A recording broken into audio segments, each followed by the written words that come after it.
আমরা যারা পথ কুকুরদের রাস্তায় খাওয়াই তাদেরকে প্রায় এই ধরনের কমেন্টস শুনতে হয়। তা বলছে কি, বাড়ির সামনে দেশি কুকুর নাকি হাগলে সমস্যা হয়, তা বিদেশি কুকুর হাগলে কি সেই হাগাটা আপনি খেয়ে নেন? যাই হোক, একটা কথা মাথায় রাখবেন, এই পৃথিবীতে আপনার যেমন বাঁচার অধিকার আছে, ঠিক তেমনই ওদেরও সমানভাবে বাঁচার অধিকার আছে।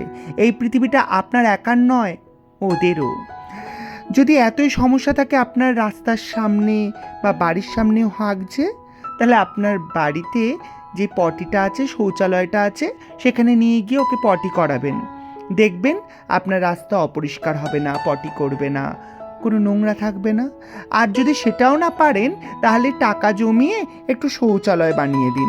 যেমন আপনার রাস্তায় পটি টয়লেট পায়, তেমন ওদেরও তো পায়। তাহলে শৌচালয় বানিয়ে দিলে ওরা সেই শৌচালয়ে গিয়ে নিজের পটিটা করে আসতে পারে। Thank you.